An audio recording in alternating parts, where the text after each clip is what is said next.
नमस्कार प्यारे साथियों। मैं उमेश कुमार स्वागत करता हूं आपका अपने इस यूट्यूब चैनल मधुसूदन क्लासेस पर। आज एक बार फिर आपके सामने ट्रायंगल की क्लास लेकर आए हैं और आज का जो रिजल्ट होने वाला है ये एक बेहद खास इंपॉर्टेंट रिजल्ट होने वाला है। एसएससी के दृष्टिकोण से यूपीएसआई के लिए भी इम्पोर्टेंट होने वाला है। क्या है ये रिजल्ट देखेंगे हम। त्रिभुज के तीनों शीर्षों से भुजाओं पर डाले गए लंब और भुजाओं में संबंध ज्ञात करना है। ये त्रिभुज के तीन शीर्ष है मेरे पास। कौन कौन से? एक तो ये है ए, एक बी है हमारे पास, एक सी है। यदि मैं यहाँ से ए के सामने वाली साइड को ए मान लूं और बी के सामने वाली साइड को यहाँ से बी मान ले और सी के सामने वाली साइड को यहाँ से सी मान ले, तो इसने हमसे कहा है क्या कि त्रिभुज के तीनों शीर्षों से भुजाओं पर डाले गए लंब, यानी त्रिभुज के तीनों शीर्षों से मैं भुजाओं पर लंब डालूंगा। क्या डालूंगा? लंब। जैसे ए शीर्ष से मैंने एक लंब यहाँ डाल दिया, ठीक, और बे शीर्ष से मैंने एक लंब यहां पर डाल दिया और से शीर्ष से एक लंब हमने कहां पर डाल दिया? भुजा ए बी पर।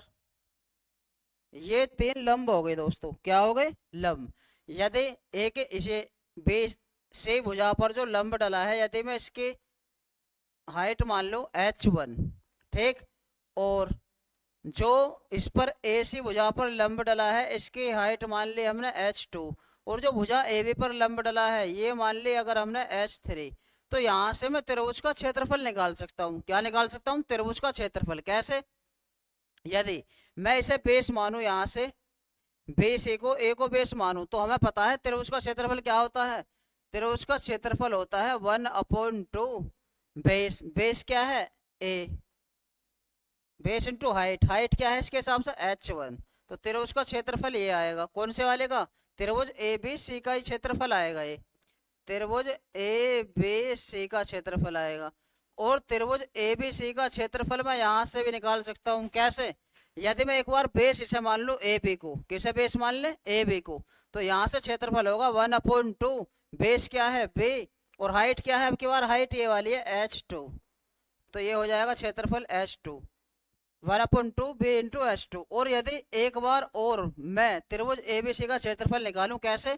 यानी बेस इसे मान लूं ए बी को, तो क्या है? आधार सी। तो यहां से मैं क्षेत्रफल निकाल सकता हूं कि 1/2 बेस कितना? सी, और हाइट कितनी है? ये जो लंब डाला हमने h3। तो हमें तीन त्रिभुज के क्षेत्रफल दिखाई दिए यहाँ से, और त्रिभुज हमारा एक ही है एबीसी। तो मैं क्या कर सकता हूँ? मैं इन्हें बराबर रख सकता हूँ, किसी एक कांस्टेंट वैल्यू के बराबर रख सकता हूँ। कैसे? कि त्रिभुज ए बी सी का क्षेत्रफल ऐसे हो सकता कि 1/2 AH1 बराबर 1/2, दूसरा क्या था? BH2, और तीसरा क्या था? 1/2 CH3। और यदि मैं एक राशि मान लूँ कोई के, तो यहाँ से त्रिभुज एबीसी का क्षेत्रफल बराबर हो जाएगा। कैसे?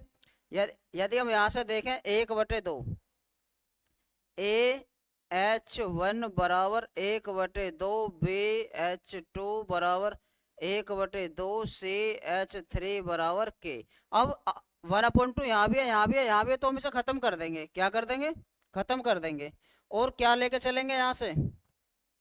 जब हम इसे खत्म कर देंगे तो ये बचा AH1 बराबर के। तो यहाँ से ए की वैल्यू आई कितनी? K/H1। इसी तरीके से एक बार मैं इसे रखूंगा बराबर BH2 बराबर के, तो बी की वैल्यू आएगी K/H2। और इसी तरीके से मैं यहाँ से सी की वैल्यू भी निकाल सकता हूँ। क्या? कि K/H3 आ जाएगी यहाँ से सी की वैल्यू। और हमें यही तो बताना था कि क्या बताना था? त्रिभुज के शीर्षों से जो लंब डाले हैं उनमें, और त्रिभुज की साइडों में संबंध ज्ञात करना था हमें। देखेंगे अब क्या आएगा। तो साइड है हमारी A B C, A B C, और ये जो आया है क्या आया है? K/H1 अनुपात K/H2 अनुपात K/H3। और के हर जगह है तो हम इसे यहाँ से खत्म कर देंगे। क्या करेंगे? खत्म। तो हमारा जो संबंध आएगा वो ये आएगा A अनुपात B अनुपात C बराबर 1/H1 अनुपात 1/H2 अनुपात 1/H3। तो एग्जाम में आप इसे लेकर जाएंगे, इसे डायरेक्ट याद रखेंगे एग्जाम में आप। और यहाँ से क्वेश्चन बनता है। क्या क्वेश्चन बनता है? यहाँ से एग्जाम में क्वेश्चन आएगा, या तो वो कह देगा आपसे क्या कि त्रिभुज की साइड ये है, क्या दे देगा, त्रिभुज की साइड देगा तो हाइट में रेशो पूछ सकता, और हाइट दे देगा ये त्रिभुज के शीर्षों से डालेगा लंब की लंबाई तो ये साइड का रेशो पूछ सकता। तो आपको ये याद रखना है, एग्जाम में आप इसे लेकर यहाँ से जाएंगे। किसे, ये जो हमारे पास एक रिजल्ट आया है, क्या आया है, ए अनुपात बी अनुपात सी बराबर 1/h1 अनुपात 1/h2 अनुपात 1/h3। ये क्या है आपने यहाँ से देख लिया होगा, h1 h2 h3 क्या है, त्रिभुज के तीनों शीर्षों से डाले गए लंब की लंबाई है, और ए बी सी क्या है, त्रिभुज की साइड है। तो आप एग्जाम में इसे याद करेंगे और इसे लेकर जाएंगे डायरेक्ट यहाँ से, ए बी सी मिलेगा तो h1 h2 h3 का रेशो आ जाएगा, h1 h2 h3 देगा तो ए बी सी का रेशो आ जाएगा। यहाँ से उम्मीद करता हूँ सभी के यहाँ से समझ में जरूर आया होगा। तो एक रिजल्ट और देखते हैं हम, ये है समबाहु त्रिभुज के किसी अंत्य बिंदु से भुजाओं पर डाले गए लंब, इनमें संबंध देखेंगे हम। कैसे कि एक समबाहु त्रिभुज है मेरे पास, समबाहु का मतलब सारी भुजा बराबर, यानी ये एक्स है तो ये भी एक्स है, और ये भी यहाँ से क्या होगी एक्स। अब इसने क्या कहा हमसे कि समबाहु त्रिभुज के किसी अंत्य बिंदु से, यानी कहीं पे कोई एक अंत्य बिंदु है, ये मान लिया हमने थोड़ी देर के लिए पी। अब क्या करा हमने, अंत्य बिंदु से भुजाओं पर लंब डाले हैं, तो भुजाओं पर लंब डालेंगे हम। कैसे, ए भी भुजा है, सबसे पहले हमने इस पर लंब डाल दिया यहाँ पर एक, ये इस तरीके से, एक ये भुजा थी बी सी, एक लंब हम यहाँ डाल देंगे, एक ये भुजा थी मेरे पास ए सी, एक लंब हमने यहाँ पर डाल दिया। ये है क्या, अभी देखेंगे। तो जो ये बी सी भुजा पर लंब डाला है, यदि मैं इसे मान लूँ थोड़ी देर के लिए, क्या, इसे मान लिया हमने ए, और ये जो हमारे पास ए सी भुजा पर लंब डाला है इसे मान लिया हमने बी, और ए बी भुजा पर जो लंब डाला है इसे मान लिया हमने सी। तो यहाँ से हम देखेंगे क्या कि त्रिभुज की हाइट क्या होगी इसकी, इस भुजाओं में, और ये जो ए बी सी है इनमें रेशो क्या होगा, संबंध क्या होगा, इसे देखेंगे हम। ठीक है, थोड़ा सा सोल्व करेंगे इसे।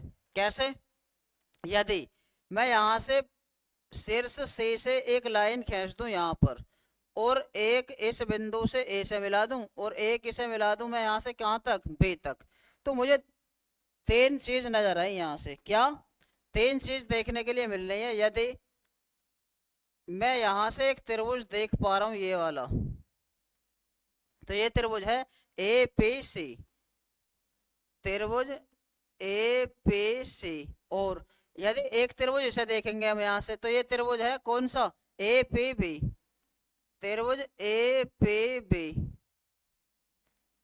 और एक त्रिभुज हमें यहाँ से ये नजर आ रहा है कौन सा, त्रिभुज कौन सा, बी पी सी, त्रिभुज बी पी सी। और यदि मैं इन्हें यहाँ से ऐड कर दूं, तीनों त्रिभुजों के क्षेत्रफल यहाँ से ऐड करते हैं हम, तो क्या मिलने वाला है, ये समबाहु त्रिभुज है, ये पूरे एक त्रिभुज ए बी सी के क्षेत्रफल के बराबर होगा, त्रिभुज ए बी सी के क्षेत्रफल के बराबर होगा।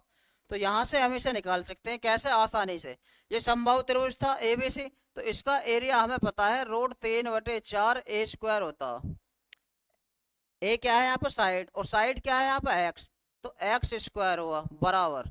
अब त्रिभुज ए पी सी का क्षेत्रफल निकालेंगे हम, ए पी सी, तो कैसे निकालेंगे, हमें एक तो बेस चाहिए 1/2, बेस ये रहा हमारे पास एक्स, और एक हाइट चाहिए, हाइट हमारे पास ये रही बी।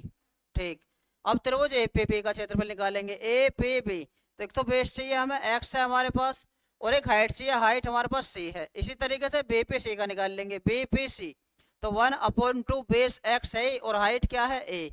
तो यहाँ से मैंने तीनों छोटे छोटे त्रिभुजों का क्षेत्रफल को एक बराबर रख दिया, किसके, समबाहु त्रिभुज एबीसी के क्षेत्रफल के बराबर रख दिया हमने यहाँ से। अब हम इसे थोड़ा सा सोल्व करेंगे और क्या संबंध हमें मिलेगा अभी हम देखेंगे। क्या, एक्स हर जगह है और 1/2 भी हर जगह है, तो 1/2 एक्स हमने बाहर लिख लिया, यहाँ बचा क्या बी, यहाँ बचा सी, और यहाँ बचा ए, और इधर से √3/4 एक्स स्क्वायर। ठीक है, अब इसे थोड़ा सा सोल्व करेंगे हम। कैसे, एक्स इधर भी है इधर भी है, ये खत्म, दो से कट गया कितनी बार, दो बार, तो √3/2 इंटू एक्स बराबर ए प्लस बी प्लस सी हमें यहाँ से मिला।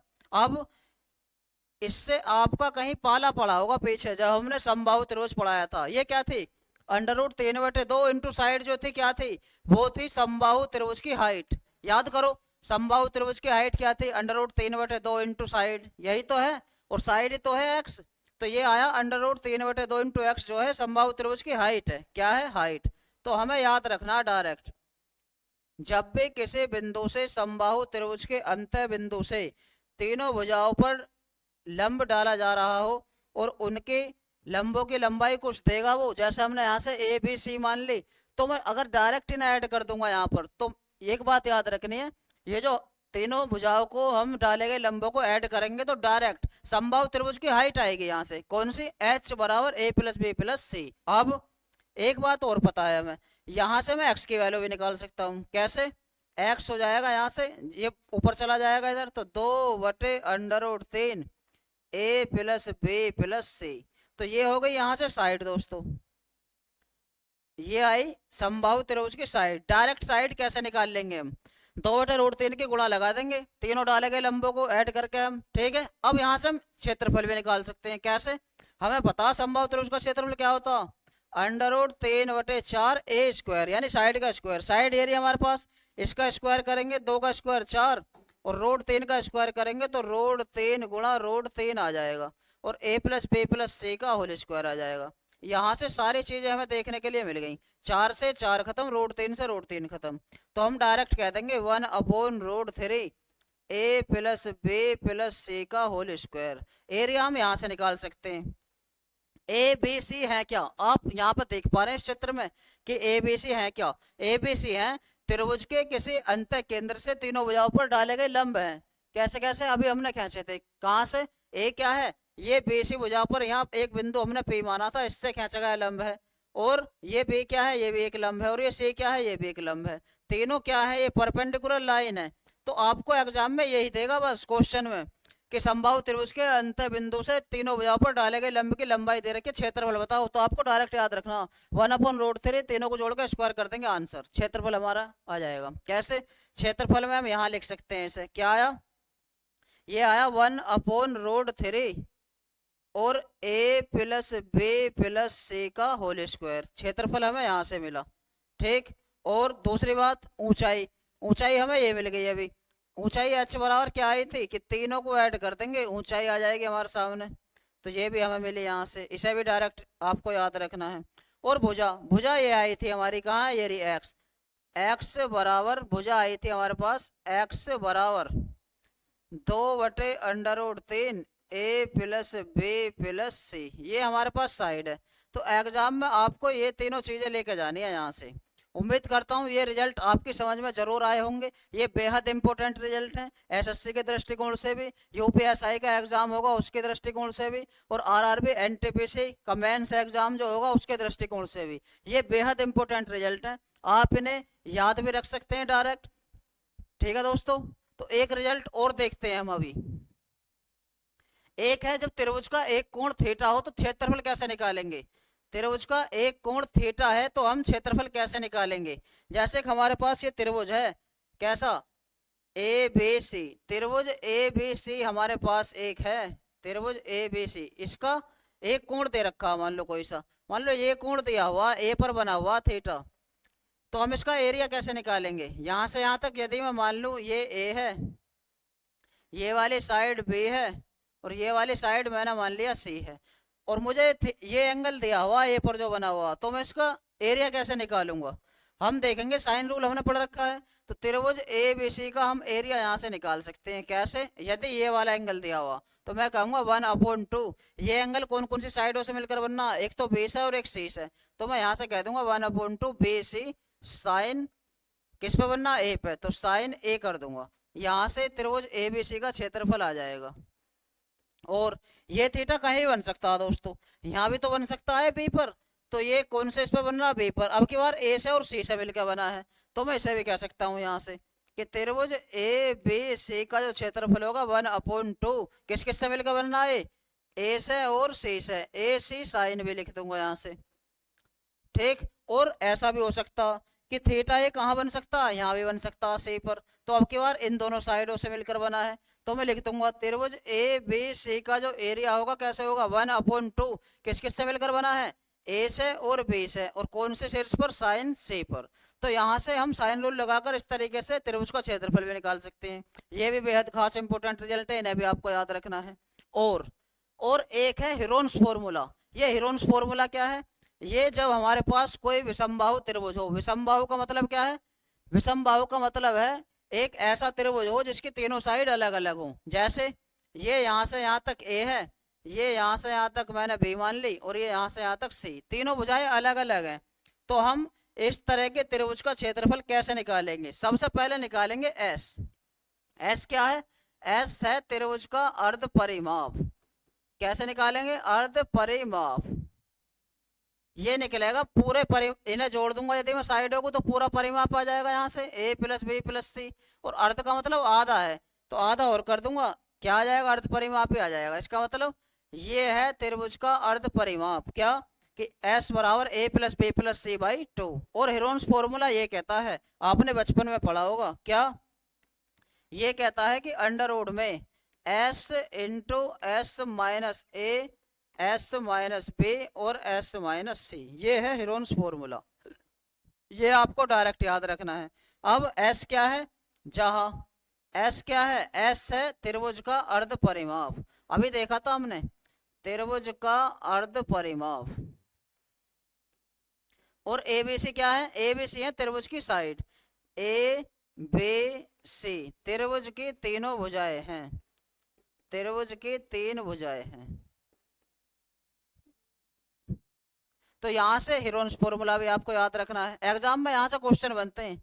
तो आज के जो हमने 2-3 रिजल्ट देखे हैं ये बेहद इंपॉर्टेंट हैं। सबसे पहला रिजल्ट देखा था हमने क्या, कि त्रिभुज के तीनों शीर्षों से भुजाओं पर डाले गए लंब और भुजाओं में संबंध देखा था। ये आया था हमारे पास ए अनुपात बी अनुपात सी बराबर 1/h1 अनुपात 1/h2 अनुपात 1/h3। एक रिजल्ट उसके बाद हमने ये देखा था कि समबाहु त्रिभुज के किसी अंत्य बिंदु से भुजाओं पर डाले गए लंब।